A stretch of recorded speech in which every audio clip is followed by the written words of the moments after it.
Ce que j'ai trouvé de commun à nos trois interventions, c'est une perspective que j'aime beaucoup, parce que je crois que s'il y a quand même un débat de génération en ce qui concerne le numérique et la façon dont nous voyons les médias, non pas un débat de génération entre les jeunes et les vieux tout court, mais peut-être un débat de génération entre les jeunes analystes et les vieux analystes, ou peu importe comment est-ce qu'on s'y reconnaît. C'est-à-dire que ce dont vous nous avez parlé, c'est avant tout d'une capacité pour nous, les sujets, de ne pas être totalement dans la passivité vis-à-vis des médias, mais d'être dans une certaine activité, d'être dans une certaine subversion.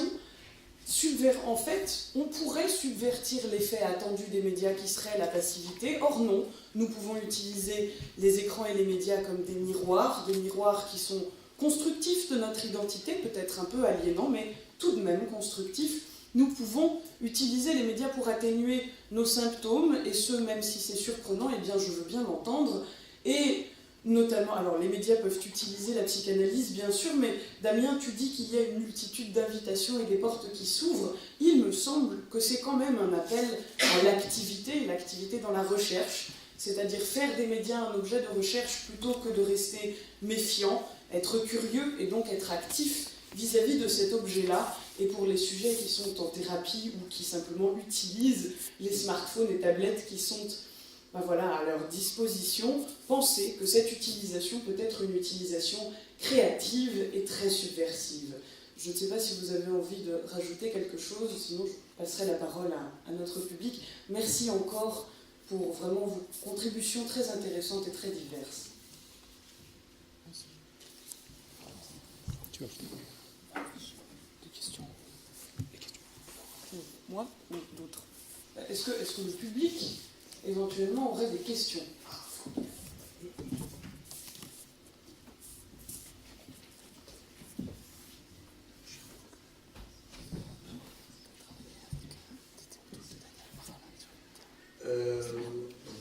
Bonjour. Donc ma question s'adresse à monsieur vous. Voilà. C'est moi. Donc oui, vous parlez de sens de la jouissance au moyen de tous ces outils, en guillemets. Donc, ce que vous avez dit, voilà, moi ça me paraît tout à fait, ça se tient bien. Voilà, donc enfin, je me présente, je suis doctorant, je travaille depuis 2011, j'ai déjà commencé mon Master 2, donc à Tel Aviv, dans le sud de Tel Aviv, avec des adolescents de très grande qualité. Et donc là, on retrouve quand même aussi, donc ces notions aussi d'objets, d'écran et tout. Donc la vie question, c'est juste que là, autant on est sur un terrain où il y a presque rien, où il y a une grande qualité sociale, où il manque presque de tout, où la question du raccord à la société, du raccord à l'autre, du raccord bref, se pose.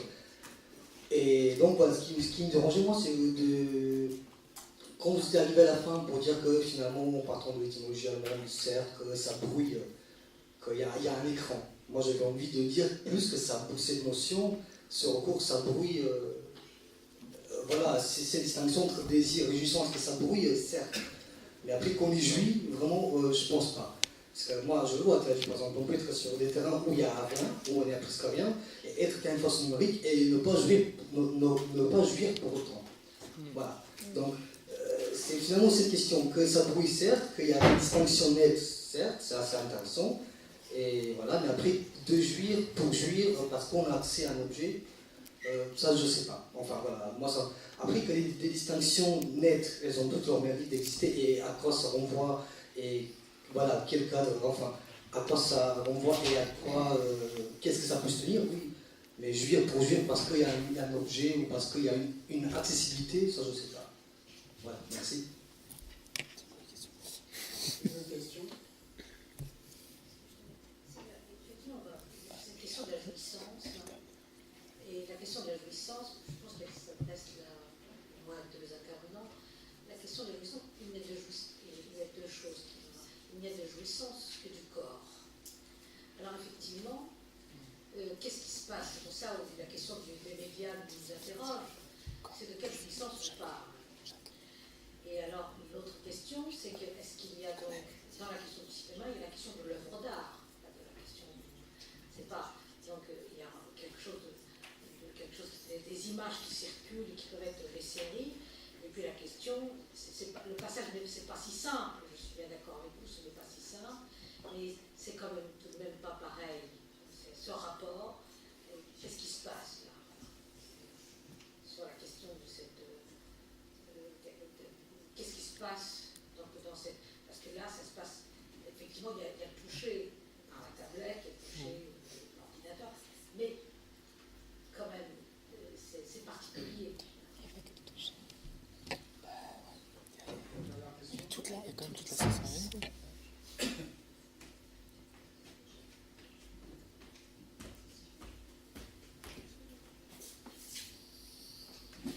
Question ouverte, mais très intéressante. Mais il n'y a de la jouissance que du corps, c'est vrai. Et c'est du corps à corps. Enfin, on a tous remarqué, par exemple, dans les métros, moi je discutais de ça avec les adolescents, tout le monde sur son smartphone, dans ce corps à corps. Moi, c'est cette chose-là que j'observe. Et il y a quand même quelque chose ça véhicule, c'est un vecteur de jouissance en fait, un vecteur d'une jouissance de corps à corps. C'est pour ça que j'ai été voir du côté de l'étymologie, parce que c'est non le numérique, mais c'est plutôt ce qui supporte ce numérique, qui distancie, moi c'est l'hypothèse que je fais, de l'autre du désir, mais vraiment du désir, du sujet du désir. L'écran en tant que, voilà, j'ai pris l'étymologie de barrière, de protection, de dissimulation, et l'image qui est sans intermédiaire, qui a affaire à un collage, quelque chose d'un collage. Et du coup, j'ai pas poursuivi aussi ce que je travaille, ce que j'ai travaillé en M2 recherche et que je travaillerai quand j'aurai fini ma thèse, qui n'est pas vraiment là-dessus, mais sur l'idée de fétiche, que ce soit des fétiches. Là, j'ai une citation de chez Mama dans Clivage et Modernité qui dit: le fétiche tire sa valeur de l'espoir, même déçu, qu'il garantira une jouissance sexuelle sans faille et qu'il préservera le sujet des intermittences du désir. Ça, je trouve ça intéressant. Préserver le sujet des intermittences du désir. Et voilà, j'ai ce sentiment-là que le numérique, donc supporté par les écrans et les images, il y a quelque chose d'une suspension métonymique, et de quelque chose qui diffère le rapport à la castration, la question de la castration. Voilà, je ne sais pas ce que vous en pensez. Par rapport à ces gadgets, c'est pas une vision, il n'est pas question d'avoir une vision catastrophiste ou voilà, noire, mais en tout cas c'est la sensation que j'ai, et le témoignage des adolescents, le discours des adolescents va plutôt en ce sens. Quand le petit Léo me dit il avait un portable un peu pourri, et il y avait vraiment du désir, ça suscitait du désir chez lui de pouvoir attendre le soir et de regarder ses likes. Il y avait quelque chose comme ça. Il me signifie vraiment que depuis qu'il y est immédiatement, on sent qu'il y a quelque chose de son désir qui est étouffé.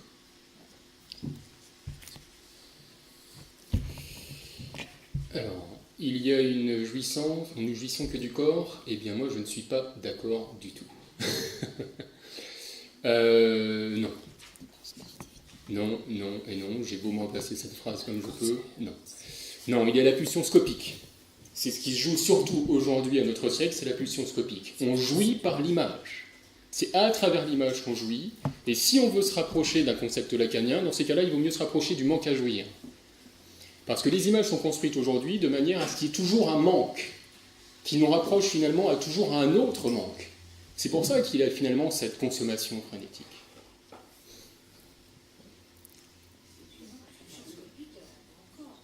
Ah oui, c'est par le corps.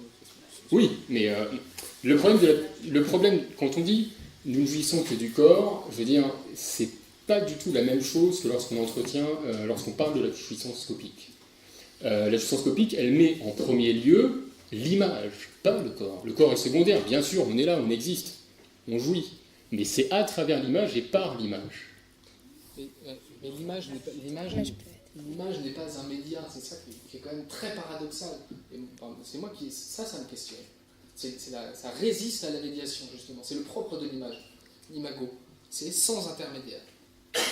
L'immédiat face au média. Le média, c'est l'intermédiaire. C'est là qu'il y a quelque chose qui à la fois happe le sujet, comme tu dis, et évidemment que c'est exactement ça. C'est-à-dire que le manque à jouir, c'est ce qui est en permanence dans le discours du capitalisme qui est ultra étendu aujourd'hui, c'est la soif du manque à jouir. C'est cette chose-là qui permet que ça fonctionne. Et qui en même temps suscite le regard. Hein, aussi. Ouais. Excuse-moi, c'est juste que vous n'avez pas répondu à ma question. C'est pas grave, mais voilà. C'est parti sur le corps, c'est bien. Ouais. Je pense que j'avoue que voilà, l'accessibilité à un objet, ça brouille, ou le numérique, le numérus, le numéro, ce qu'on veut, ça brouille une distinction entre des concepts, désir et jouissance, mais est-ce qu'on jouit pour autant parce qu'il y a une accessibilité ou un brouille? Voilà, pour moi, il me semble que cette accessibilité, c'est plus un brouillage qu'une jouissance même, parce qu'il n'y a plus de distinction nette. Ouais, c'est vrai. Je ne jouis pas pour autant, donc c'est pas répondu, c'est pour ça. Le terme de brouillage est plutôt bienvenu. Moi, j'emploie le terme de suspension, parce que c'est quelque chose qui m'a parlé. Puis on parlait aussi de fantasme et de désir. Le fantasme, c'est quand même ce qui donne cadre à la réalité, ce qui permet de projeter vers le désir. Et là, quand on a ces fantasmes en boucle, j'ai envie de dire, parce que c'est en boucle, c'est en chaîne, c'est en continu, c'est sur YouTube, etc. Alors, voilà, il y a quelque chose qui fait que il n'y a pas d'arrêt. Il y a un moment, il y a peu d'arrêt, peu de temps de latence, et donc d'élaboration et de symbolisation. Il y a quelque chose de symbolique qui peut être, qui peut ne pas pouvoir s'inscrire. Ouais. Ben, il s'inscrit dans le lien social, c'est quand même ce que je fais. C'est-à-dire que je pense qu'il est en jeu, ce symbolique, cette symbolisation, même à travers le lien avec l'image, finalement, à travers tout ce foisonnement fantasmatique d'images, mais derrière, il est où le temps, justement, de la symbolisation, de la subjectivation, etc. Et là, c'est là où on peut discuter, c'est quand ça devient œuvre et donc il y a du texte quand même dans l'image, mais c'est pas le texte. À l'origine, c'est pas le texte. Par exemple, pour le film, ça naît d'un scénario. C'est l'œuvre qui est C'est né sous la plume du texte, avec lequel il a fait corps. Justement, c'est là où j'interroge cette question. C'est là où j'interroge la question de l'œuvre. C'est quoi l'œuvre? Voilà. C'est quoi l'œuvre? L'image, un texte, là, c'est net.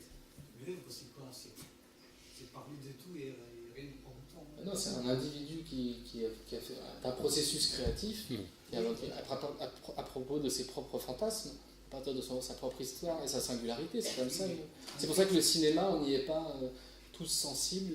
Voilà. Une image et un texte, ça a une logique nette. C'est net, sa logique, c'est la netteté. Une œuvre, on va chercher l'œuvre.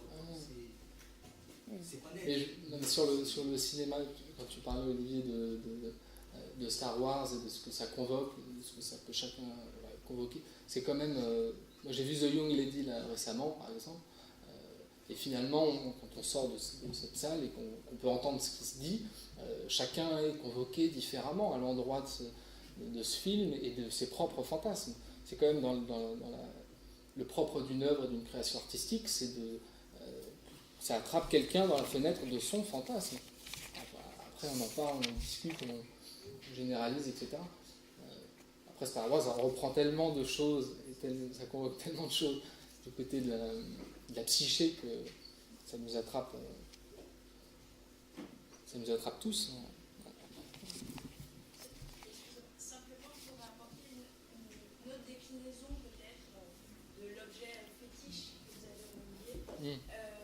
Marcelli dernièrement a parlé d'objets transitionnels dans l'iPhone, dans tous ces médias palpables qu'on utilise.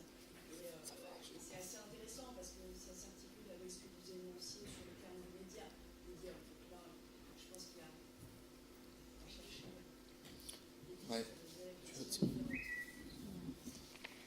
Moi, justement, je voulais peut-être amener un débat aussi avec Charlotte sur ce terme d'objet transitionnel. Il s'avère qu'hier, j'ai donné un cours aux étudiants de licence 2 sur l'objet transitionnel chez Winnicott, et du coup ça m'a interrogé vis-à-vis de cet objet transitionnel, ce fétiche numérique, voilà, et de savoir si, en reprenant le texte de Winnicott, il dit bien que l'objet transitionnel, le doudou, on pourrait dire, voilà, ou cet espace-là, il est fait pour passer de l'union à la relation, de quelque chose qui unit à la mère à une relation, à quelque chose de la relation qui est naissante. Donc la transition, moi, je dis que ce média fait moins transition. Je trouve que ce n'est pas un objet transitionnel, justement. Vraiment, dans ce sens d'aller vers quelque chose, de passer d'un état à un autre. Voilà. Je reste plus sur ce côté de suspension, qui n'est pas quelque chose de péjoratif, d'ailleurs. Mais voilà, je suis plus sur cette idée-là. Ce qui dérange avec l'idée d'objet traditionnel dans le smartphone ou dans l'ordinateur, c'est qu'on ne prend pas en compte le fait qu'un jeune avec son smartphone, il n'interagit pas avec le smartphone, il interagit avec le contenu du smartphone. Donc ça veut dire qu'il y en a qui vont faire que regarder des films, il y en a qui vont faire que aller sur Facebook, il y en a qui vont faire qu'envoyer des textos. Et en fait, on ne peut pas considérer le smartphone comme objet traditionnel à partir du moment où, de toute manière, si le smartphone était éteint et qu'il n'y avait pas de batterie, le jeune il s'en désassistirait totalement. En fait, c'est pas l'objet en lui-même qui compte, c'est les images qui vont être. Donc au final, le smartphone pour moi c'est juste pas un intermédiaire, c'est une interface en fait qui nous permet d'atteindre quelque chose. Alors après, oui, évidemment, on va sentir des moments d'angoisse quand on n'a plus de batterie. Mais au final, c'est pas parce qu'on n'a plus accès au smartphone, c'est parce qu'on n'a plus accès à tout le social que le smartphone peut nous offrir en fait. Et il y en a beaucoup qui posent la question de est-ce qu'on peut vraiment parler d'un objet traditionnel quand on parle de ce genre d'objet, parce que déjà Winnicott parlait d'objet traditionnel comme quelque chose qui devait être trouvé, créé par exemple, et qui devait être totalement modelable, alors en fait c'est les images en elles-mêmes qui sont dedans qui ne sont pas l'objet en fait. Enfin après c'est une question que je pose aussi. Après je pense quand même qu'on y a des fois on est à ligne sur le téléphone, on ne peut rien faire, juste donc là c'est bien l'objet qui est convoqué, enfin limite je me mets une lumière, enfin ça reste très primaire. Ouais mais c'est ce que... Oui, c'est ça. Ouais. Qu'est-ce que ça va faire surgir quand tu l'as lu en fait? T'attends par exemple de voir qu'il y a une notif? Mais non, mais pas. Des fois tu as juste celui-là dans la main, tu dois le tenir, tu vois, comme quelque chose que je fais pas, mais voilà. Non mais je sais pas. C'est aussi oublier toute une mode japonaise. Je ne sais pas si vous avez vu ça déjà. Moi, je l'ai vu de mes yeux.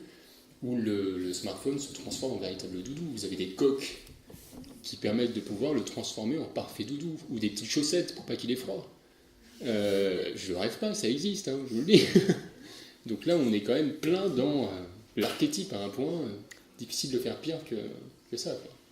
Justement, c'est parce que c'est un objet complexe, c'est pour ça que c'est effectivement, sans aucun doute, quelque chose, c'est un objet transitionnel, mais un objet transitionnel complexe. Et c'est pour ça que c'est si compliqué de comprendre ce lien, ce que ça nous apporte de nouveau, les médias. Je sais pas. Je pose une hypothèse. Peut-être qu'on a mal lu la notion, peut-être que Winnicott a mal lu la notion d'objet transitionnel. Peut-être que tout objet transitionnel est investi quelque part. Et que l'adulte qui a pondu finalement ce texte sur l'objet transitionnel à la base n'a pas vu que l'enfant investissait son doudou de tout un monde imaginaire. Un même monde qu'on retrouve aujourd'hui avec le téléphone portable, mais ce monde imaginaire a des liens qui sont beaucoup plus concrets, ce qui fait qu'on rate ce côté-là. Mais en effet, il y a un côté quand même assez magique.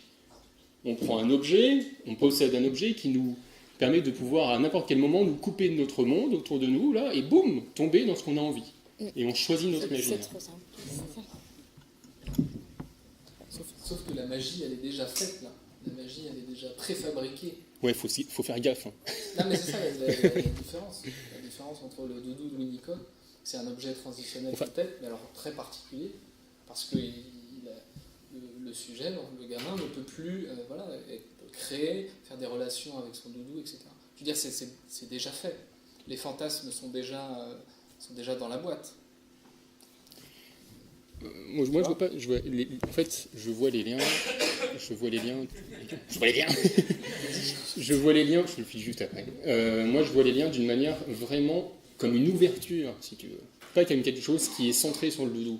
Ouais. Quand je vois les enfants jouer avec leur doudou, c'est toujours une multitude d'histoires qu'ils font avec leur doudou. C'est toujours un univers qui s'ouvre avec le doudou. C'est pas seulement une relation avec un objet entre lui et l'objet, c'est l'objet vit, il prend vie, il s'anime. Ce qui fait le point également avec les images et les médias aussi. C'est-à-dire qu'il y a véritablement quelque chose qui anime, qui nous anime et qui nous attire dans ce qui s'anime autour de nous. Oui, c'est quand même l'enfant qui anime le doudou. Ouais, c'est ça. C'est Et je une vois pas la différence différence. Je ne sais pas s'il s'agit tellement de chercher une différence. Je pense aussi qu'on associe beaucoup l'objet traditionnel à l'enfant et que là, la comparaison qu'il y avait entre l'objet traditionnel et le smartphone notamment, c'est pas propre à l'enfant uniquement. L'idée, c'est de savoir si une transition qui mène où, c'est une transition entre quoi et quoi. Donc c'est là que ça demande à réfléchir. Et peut-être que, je ne sais pas ce que vous en pensez, Culture Psy, on va peut-être s'arrêter bientôt, non ? J'attendais que tu